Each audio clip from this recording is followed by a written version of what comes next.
है। तो सिंधु नदी तंत्र के बाद अब देखते हैं ब्रह्मपुत्र नदी तंत्र। तो ब्रह्मपुत्र नदी भी तिब्बत के मानसरोवर झील के पास से निकलती है। तो 3 नदियां हो गईं जो मानसरोवर झील से निकलती हैं। कौन कौन सी? सिंधु, सतलुज और ये ब्रह्मपुत्र नदी। तो ये एग्जाम में पूछा जाता है कि मानसरोवर झील से कौन सी 3 नदियां निकलती हैं। तो 3 नदियां हैं सिंधु, सतलुज और ब्रह्मपुत्र। तो यह 3 देशों से होकर बहती है ब्रह्मपुत्र नदी। कौन कौन से? चीन, भारत और बांग्लादेश।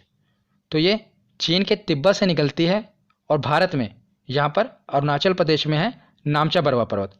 मैंने आपको पर्वत वाली वीडियो में बताया था। तो यहाँ से टकरा कर ये यू टर्न लेती है और भारत में प्रवेश करती है।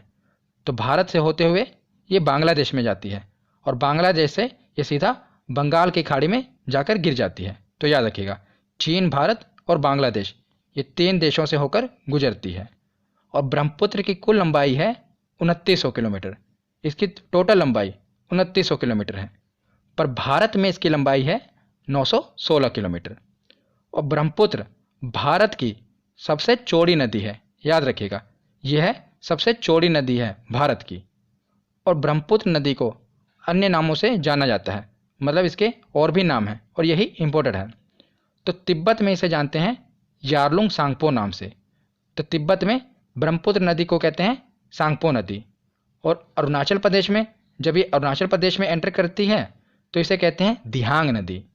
और यही नदी जब आगे बढ़कर असम में जाती है तो असम में कहते हैं ब्रह्मपुत्र नदी। और यही नदी जब आगे बांग्लादेश में जाती है तो वहाँ पर इसे कहते हैं जमुना नदी। तो इसके सभी नाम याद रखिएगा क्योंकि ये एग्जाम में पूछे जाते हैं। तिब्बत में कहते हैं सांगपो, अरुणाचल में कहते हैं दिहांग, असम में कहते हैं ब्रह्मपुत्र और बांग्लादेश में कहते हैं जमुना। तो ब्रह्मपुत्र नदी के बारे में हमने पढ़ लिया। अब हम देखते हैं ब्रह्मपुत्र की सहायक नदियाँ। वैसे तो ब्रह्मपुत्र की बहुत सी सहायक नदियाँ हैं, पर जो इम्पोर्टेंट हैं मैंने वो कवर की हैं। यही ज़्यादातर एग्ज़ाम में पूछी जाती हैं। अगर आप ग्रुप डी की तैयारी कर रहे हैं या खलासी की तैयारी कर रहे हैं तो सीधा बस सहायक नदियाँ याद रख लीजिए, वही पूछा जाएगा कि कौन सी सहायक नदी ब्रह्मपुत्र की सहायक नदी है। पर अगर आप पीसीएस लेवल की तैयारी कर रहे हैं तो पीसीएस लेवल के एग्ज़ाम में ये भी पूछा जाता है कि कौन सी सहायक नदी दाईं ओर से आकर मिल रही है, कौन सी बाईं ओर से आकर मिल रही है। मैंने वो भी कवर किया है, तो दोनों मैं आपको याद कराऊंगा। तो सबसे पहले देखते हैं कि बाईं ओर से यानी कि लेफ्ट साइड से कौन सी मिल रही है।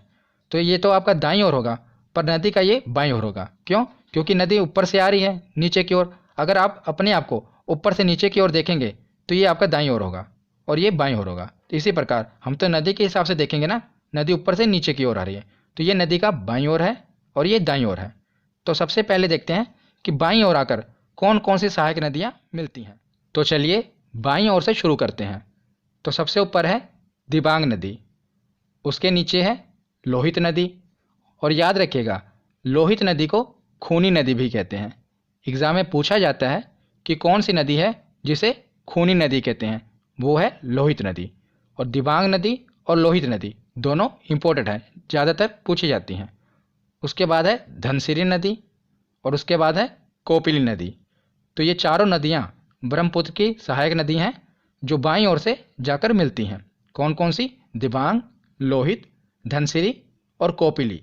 तो इसे आप याद कैसे रखोगे ये मैं आपको एक कहानी से बताता हूँ, क्योंकि अगर आपको बाईं ओर वाली सहायक नदियाँ पता होंगी तो जो बाकी बची वो दाईं ओर से आएंगी। तो हम बाईं ओर वाली याद रखते हैं। तो 4 नदियाँ हैं दिबांग, लोहित, धनसिरी और कोपिली नदी। तो कहानी क्या है कि जो ब्रह्मपुत्र नदी है ये भारत की सबसे चौड़ी नदी है। इसमें तैरना आसान नहीं है क्योंकि जो इसका प्रवाह है वो काफ़ी तेज़ होता है और काफ़ी चौड़ी नदी है।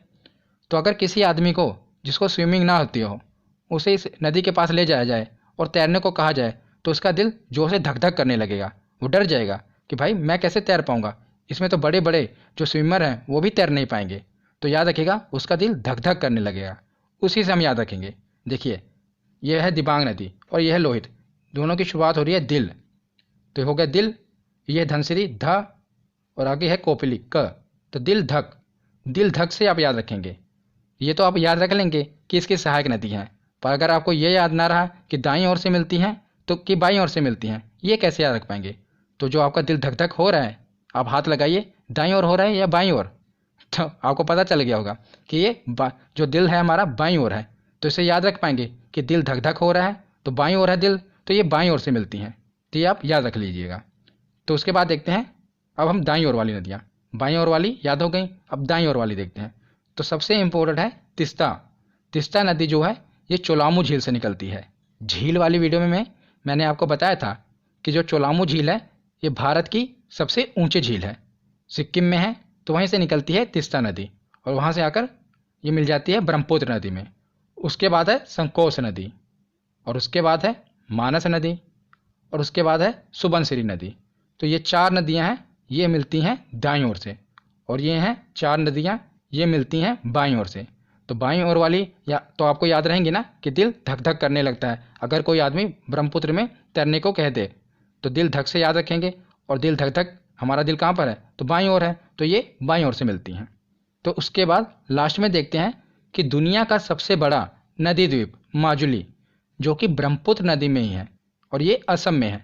जो जहाँ से असम में ब्रह्मपुत्र नदी गुजरती है ना, वहीं पर सबसे बड़ा नदी द्वीप है माजुली। ये दुनिया का सबसे बड़ा नदी द्वीप है, और असम ने तो इसे द्वीप जिला भी घोषित कर दिया है। इसको एक जिला घोषित कर दिया है माजुली के। याद रखिएगा, इतना बड़ा ये द्वीप है माजुली द्वीप, ये ब्रह्मपुत्र नदी पर है। तो यहाँ पर हमारा थ्योरी सेक्शन कंप्लीट होता है। अब हम देखते हैं कि हमारे प्रीवियस ईयर के क्वेश्चन कितने सही होते हैं। तो चलिए प्रीवियस ईयर के क्वेश्चन लगाते हैं। तो चलिए प्रीवियस ईयर क्वेश्चन देखते हैं कि हमारे कितने क्वेश्चन सही होते हैं। सबसे पहला प्रश्न है कि सिंधु नदी का उद्गम स्थल कौन सा है? तो बताइए कि सिंधु नदी का उद्गम स्थल कौन सा है? तो ये कहाँ से निकलती है? मानसरोवर झील से। इसका ऑप्शन होगा ए। अगला प्रश्न है कि तिब्बत के मानसरोवर झील से कौन सी नदी निकलती है? तो तिब्बत के मानसरोवर झील से 3 नदियाँ निकलती हैं। कौन कौन सी? सिंधु, सतलुज और ब्रह्मपुत्र। तो इसका सही ऑप्शन होगा ऑप्शन डी। तीनों नदियाँ तिब्बत के मानसरोवर झील से निकलती हैं। अगला प्रश्न है कि सिंधु नदी जल समझौते के अनुसार कौन सी नदी पाकिस्तान द्वारा शासित नहीं है? मतलब कि किस नदी का अधिकार पाकिस्तान को नहीं है? तो 3 नदियाँ थी ऊपर वाली, कौन कौन सी थी? सिंधु, झेलम और चिनाब। ये 3 नदियाँ हैं पाकिस्तान के अधिकार में। तो बची कौन? रावी। इस पर पाकिस्तान का शासन नहीं है, तो याद रखिएगा कौन सी? रावी नदी। अगला प्रश्न देखते हैं कि सिंधु नदी की सबसे बड़ी सहायक नदी कौन सी है? तो कौन सी है सबसे बड़ी सहायक नदी? तो यह है चिनाब नदी। यही है ना सबसे बड़ी बहन चिनाब नदी, यही सिंधु नदी की सबसे बड़ी सहायक नदी है। अगला प्रश्न है कि मानस नदी किस नदी की सहायक नदी है? तो बताइए मानस नदी किस नदी की सहायक नदी है? तो यह है ब्रह्मपुत्र नदी की सहायक नदी। और बताइए दाईं ओर से मिलती है या बाईं ओर से? तो दिल धक में तो ये आ नहीं रहा ना, दिल धक तो बचा है ये, तो ये राइट साइड से मिलेगी, मतलब कि दाईं ओर से। तो याद रखिएगा। अगला प्रश्न है कि भारत में सांगपो नदी को किस नाम से जाना जाता है? तो सांगपो नदी को किस नाम से जानते हैं? तो ब्रह्मपुत्र नदी के नाम से जानते हैं भारत में। सांगपो नदी को मतलब कि ब्रह्मपुत्र नदी को तिब्बत में कहते हैं सांगपो नदी, और भारत में अरुणाचल प्रदेश में कहते हैं दिहांग, और असम में कहते हैं ब्रह्मपुत्र। तो अगला प्रश्न है रावी नदी का उद्गम स्थल कौन सा है? तो बताइए रावी नदी कहाँ से निकलती है? तो मैंने आपको बताया था दोनों की शुरुआत हो रही है रा से। तो इसका सही ऑप्शन होगा ऑप्शन ए, रोहतांग दर्रा। रोहतांग दर्रे से निकलती है रावी नदी। अगला प्रश्न है कि अरुणाचल प्रदेश में प्रवेश करने के बाद ब्रह्मपुत्र नदी को किस नाम से जाना जाता है? तो जब ये अरुणाचल प्रदेश में प्रवेश करती है ब्रह्मपुत्र नदी, तो इसे किस नाम से जानते हैं? तो इसे कहते हैं दिहांग नदी। अरुणाचल प्रदेश में प्रवेश करती है तो दिहांग कहते हैं, जब असम में जाती तो इसे ब्रह्मपुत्र कहते हैं, याद रखिएगा। तो अगला प्रश्न है कि हिमाचल प्रदेश में चंद्रभागा नदी किसको कहते हैं? तो बताइए इसकी भी ट्रिक क्या थी? तो चा से शुरुआत हो रही है, चा से इसकी भी शुरुआत हो रही है, तो चंद्रभागा नदी को ही चिनाब नदी कहते हैं। चिनाब नदी को चंद्रभागा नदी क्यों कहते हैं? क्योंकि ये चंद्रा और भागा नदी से मिलकर बनी है, इसीलिए इसे चंद्रभागा नदी कहते हैं। अगला प्रश्न है कि भारत की सबसे चौड़ी नदी कौन सी है? तो बताइए कौन सी है चौड़ी नदी? तो ये है ब्रह्मपुत्र नदी। अगला प्रश्न है कि दुनिया का सबसे बड़ा नदी द्वीप माजुली किस नदी पर है? तो माजुली नदी द्वीप है ब्रह्मपुत्र नदी में। कहाँ पर? असम में। और आज की वीडियो का आखिरी प्रश्न है कि लाहौर किस नदी के तट पर है? तो लाहौर किस नदी के तट पर है?